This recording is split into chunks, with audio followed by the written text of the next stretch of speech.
Welcome to our final Creech Crew Corner of 2023. The latest numbers for the year are in and help us to really see a big picture of what is going on locally with the real estate market. Wait, Amanda, why am I wearing these feathers? First, they're not feathers, it's called a boa. And we're wearing them because we won some awards with Berkshire Hathaway this past year. And these fun things are part of our prize. Aren't they great? Yes, I think the color really brings out the green in my eyes. Oh, yes. So let's get back to the program.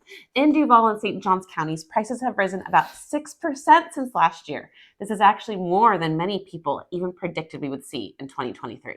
That number is definitely telling that the real estate market in Jacksonville is not like other parts of the country.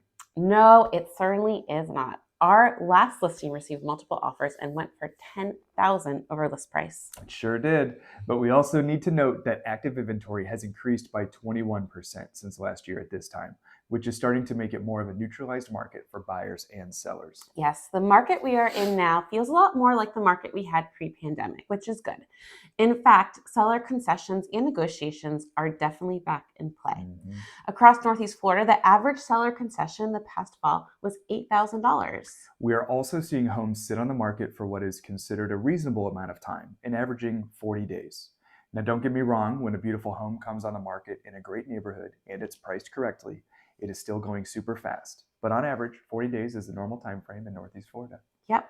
Another great thing we need to talk about is interest rates. They just dropped for the seventh week in a row. Hallelujah! Yay! I know many buyers are excited to hear this news and hoping they will continue to head in the downward direction. The experts are predicting that in 2024, they will continue to trend downward, but most likely will not dip below 6%. And although 6% still seems high to many of us, we have to remember that over the past 50 years, the long-term average interest rate is 7.75%. The 14s and 16 rates that our parents saw when they were buying homes in the 70s and 80s was an outlier, as were the 3 and 4% rates that we just saw during the pandemic.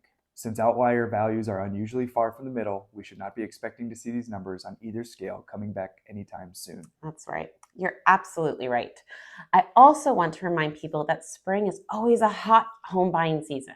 So if you're thinking about buying, don't wait until March or April when everyone else is looking and you have a ton of competition with other buyers. Get started on your home search right now. In fact, January 9th is considered the best day to buy a home in terms of getting the best deal. And that day is just around the corner. It is.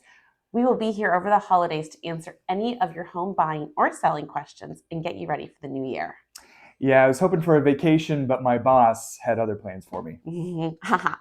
She sounds like a tough one. We hope you have a wonderful Christmas. And a very happy new year. I'm Alex. I'm Amanda. And we're the Creech Crew. Closing deals and heels. And cleats. Merry Christmas. Merry Christmas.